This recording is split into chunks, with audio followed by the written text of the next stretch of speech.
Greetings, stranger, and welcome aboard the Geode's Center, our ship bound for Escadar. I am very pleased to be able to travel by sea again, something I haven't done since I started this cycle of touring. I needed to give my limbs a break from the jarring jolts of the carriage. This cabin, small though it seems, is an almost perfect setup for touring at a distance in comfort. I have prepared enough maps and navigational paraphernalia to make even the most experienced traveler blush. Our route over the next few days makes a brief stop in the town of Willowside, located right on the edge of the wretched bog called Dunmire, before departing for Escadar. As you can see, this first leg is by far the more demanding of the two, but do not let distance alone fool you. The coast around Willowside is infamous for its harsh storms at all times of the year, so be ready for anything. For now, though, set yourself up on the other side of this table, and I will tell you about the breadbasket of Kortos, which covers this sweeping northwestern section of the island. Officially, the region is recorded as the Swardlands, but anybody local to the area will always refer to it simply as the Sward, and to their people as Swordfolk. If you lack agricultural experience, then you may think the term random and unimportant, but in reality, the word sward refers to the uppermost layer of farmable soil, particularly if it is covered by grass. It is related to the word skin, and like skin, it is protective, yet delicate, as we will soon come to see. This area of Kortos has its roots in one of Golarion's most unexpected places, the deep Darklands vault called the Black Desert, formerly known as Vask. I discussed this strange, blighted landscape last night at the gambling tavern, but suffice it to say that it would take the power of the god Aroden himself to bring the vault's crystal walls and his newly established island home closer together. You see, not long after raising the Starstone Isles from the depths of the inner sea, Aroden determined that plant and animal life would not come to his paradise easily. Recall that these islands are not part of Golarion's crust, but rather remnants of the debris from Earthfall, that near-apocalyptic disaster called down onto the planet many thousands of years ago. So, while humans and other sapient folk Aroden could summon to him, without some baseline of agriculture, fledgling Absalom would struggle to make a name for itself, even with the backing of a deity. Therefore, to breathe life into his new nation, Aroden ventured deep into Orv, eventually finding himself in Vask, located many leagues beneath northern Garund. Thence he removed 5 powerful artifacts, possibly but not necessarily xulgath in origin, which he detected could foster plant life even in the face of deadly Brightburn radiation. These came to be called the Aeon Orbs, and they were augmented by Aroden's own magical craft and divine authority, supplementing their influence, previously limited to a 15-mile radius or so, to a range covering all of the Isles in some form. Aroden then set these artifacts atop 5 ziggurat-like structures, concentrating 4 together on the northwest of Kortos, and reserving the 5th for the much smaller Isle of Arran to the north. By doing so, the last Aslanti achieved his vision of creating a flourishing bastion in the inner sea, and the acres surrounding the 3 mutually closest towers came to be called the Swardlands for their perfect farming conditions. When I describe these conditions as perfect, I do not speak in hyperbole.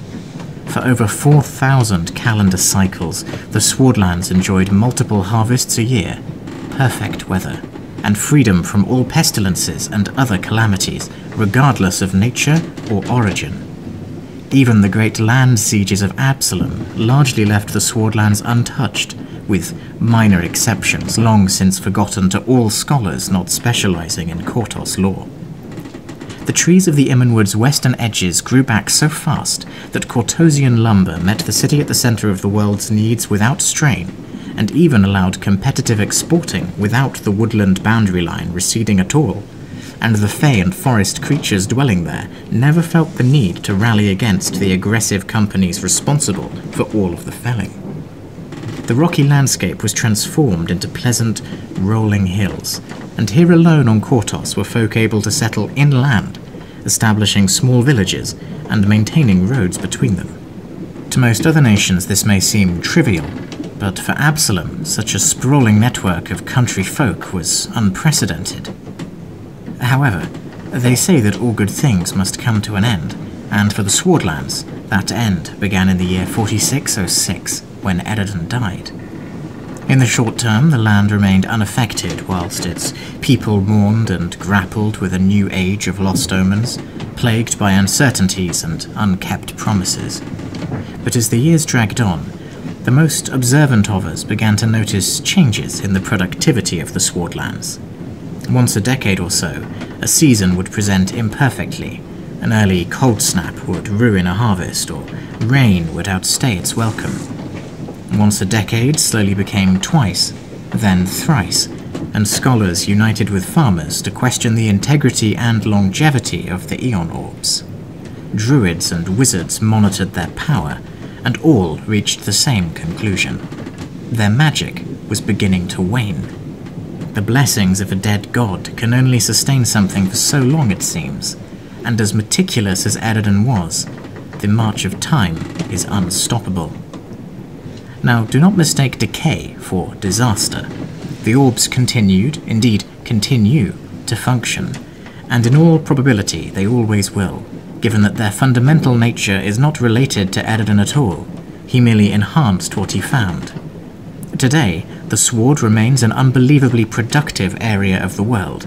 It is no exaggeration to claim that the produce of Kortos rivals the entire agricultural output of nations many times its size, and that this is the single most bountiful land in the Inner Sea region. Nevertheless, little by little, its time is ending. It may take a decade, or a century, or perhaps even a millennium, but eventually, Mother Nature will triumph over the orbs, and Kortos will once again be barren everywhere save for the immediate surroundings of the Aeon Towers. So, let us discuss these towers, now that we understand how fundamental they are to Absalom.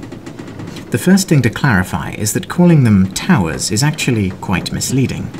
They are really ziggurats, sprawling over 100 feet wide at their base and receding upwards an equally impressive distance, containing rooms and staircases and secrets galore. The orbs themselves do not occupy them at all, but are rather affixed in orbits above their pinnacles, appearing as miniature comets glowing in the sky. Their permanence has reassured the swordfolk for countless generations, even if the towers themselves have fallen into various states of disrepair since Aroden's death. However, not all of the orbs have withstood the test of time since the god of prophecy's death, and loss or damage to the orbs and towers continues to accelerate the decline of this normally bucolic paradise. The southernmost tower is called the Liferoot Stone, and it lies only a few miles south of the Sulwan Hills on a straight line between Diabel and Kerrick, the de facto capital of the Sword. It is distinct by being shorter than its siblings, although this is a somewhat recent modification to the structure. Many centuries ago, a pair of dwarven wizards sought to steal the power of its Aeon Orb to fuel an army of golems that they might use to conquer Absalom. This would-be siege was thwarted before it began, and the counterattack collapsed the upper levels of the Liferoot Stone onto the base, leaving the orb unharmed but subsequently inaccessible to most. Some of the golems survive to this day, mindlessly patrolling the tower, and the locals see this as a beneficial extension of its security. Thus, gaining any sort of entry to the Liferoot Stone is perilously difficult. Around 30 miles east and slightly north of the Liferoot Stone lies the Old Forest Tower, which used to be situated comfortably within the boundaries of the Immenwood. Today, though, it is no longer capable of maintaining its surroundings' growth at the rate required by lumber companies' logging efforts, and consequently it is covered only by an exclave of trees separated from the rest of the forest, which itself is now being pushed back by the woodsman's axes year after year. Still, the ziggurat itself is covered in vines, creepers, and thick foliage, reminiscent of the hardiest of jungle temples. Its Aeon Orb remains in place, albeit noticeably weaker and dimmer than in the days when Aroden still walked Golarion. Meanwhile, close to the northern coastline and east of Kerrick, the Wellspring Tower struggles to maintain the unparalleled greenery that gives its region of the Sward, called the Verdant Passage, its name. In fact, this tower is the source of a mysterious blight that has been steadily creeping outwards around its base for many years now. The orb itself looks sickly, pulsating every so often a putrid shade of brown, as though infected with some malice. The name derives from a stream that used to emerge from the tower that never failed to supply clean water, even during the harshest of droughts, admittedly still a rarity in the Sward. However, since the orb began to display signs of decay, the blight has poisoned this natural well. It would be inadvisable to drink from the stream now, at least close to its source, and the Swordfolk have pivoted to draw water instead from the Husna River that flows into Kerrick nearby. The Liferoot, Old Forest, and Wellspring Towers are close enough together that their areas of influence seem to complement each other, and perhaps this is why Aroden decided not to distribute them evenly across the entire island. The remaining two are called the Marshstone Tower by Willowside, skirting Dunmire, and the Aeon Tower, northeast of Escadar. However, I will save discussions of these for another time, as they are not considered part of the Swardlands. Instead, let us now turn away from ancient artifacts and agriculture, and turn to more human geography. The main settlement and port within the Sward is the town of Kerrick, which is comparable to Diabel in size and composition. However, in contrast to Diabel's rather insular culture and tumultuous history, Kerrick is defined by its peace and prosperity. Until the death of Aroden, the farmers could guarantee healthy harvests all their lives, and the town itself was also blessed with an abnormally large harbour, boosting maritime trade. The destabilizing conditions that so often lead to chaos in other parts of the world were for the longest time foreign concepts to the people of Kerrick and its satellite settlements. I think this is why adventuring types like yourself so rarely find yourselves in the Swardlands, although there were a particular series of incidents about 3 years ago that briefly captured the land in a bloody conflict. Still, those incursions notwithstanding, I would describe Kerrick as a sleepy town. Its most senior officials, the mayor and the dockmaster, are both appointed by the Grand Council, though Kerrick, unlike Diabel, does not itself have any representation in the council chambers. Currently, these positions are respectively occupied by the halfling, Pervar Altruzi, and the human, Latressa Touloun, both close allies of different noble houses. These figures are counterbalanced by the Kerrick Grange, which functions as a powerful farmers' and agricultural workers' union. It is currently overseen by the town mortician, Opper Vandy, a man of some repute and status around those parts. He ensures that farmers and farmhands alike are fairly represented and compensated, but his job has become noticeably more difficult in recent years with an influx of tragedies and acute disasters. The Grange is influential, but it is not as sinister as the Kortos Consortium, whose influence does extend into the Swardlands from the south, but is restricted mostly to the logging and mining industries. Indeed, mining is the third largest sector in the Sward, after farming and logging, and many of the small settlements that dot the landscape operate in practice as little more than headquarters for family-run operations in the inland and Sulwan Hills. Most often, these are run by clans of dwarves, and their most prominent settlement is the village of Broom, home to about 200 souls, who work around the clock to extract gypsum from deep within the Kortosian rock. So to conclude, stranger, the Swardlands of Kortos are home to far more than endless fields of wheat and barley. Its origins perhaps guaranteed trouble down the road, and those times are now befalling the region even if the Grand Council seems fit to ignore them for the moment. The Darklands incursions from 3 years ago are treated by defiant locals as an exceptional circumstance, but to my mind they were only the beginning of a dark period for Kortos. Day to day you are unlikely to witness anything approaching trouble, but there are reports of increased banditry on the roads, rumours of malevolent fae and hags gathering in the Immonwood exclaves, and whispers of nameless fears slowly creeping up from the caverns beneath the region's fragile skin to burst forth like maggots over a corpse. Not a very pleasant final image, is it?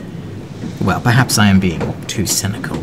The doom and gloom may prove to be temporary, but I know that I am hardly alone in recognizing the risks of continued negligence to the area. Absalom will not last for very long without its breadbasket, and the sword will not last much longer, on the scale of history, if the Kortos Viceroy does not instigate procedures designed to mitigate the loss of the Aeon Orb's influence soon. I admit I do not know what the solution is, but I do know that one is sorely needed. Try to get some rest. I will disturb you next tomorrow, when we are closer to Willowside and the seas inevitably turn choppy. If I cannot sleep through those waters, then I don't see why you should be able to either. Well, until then.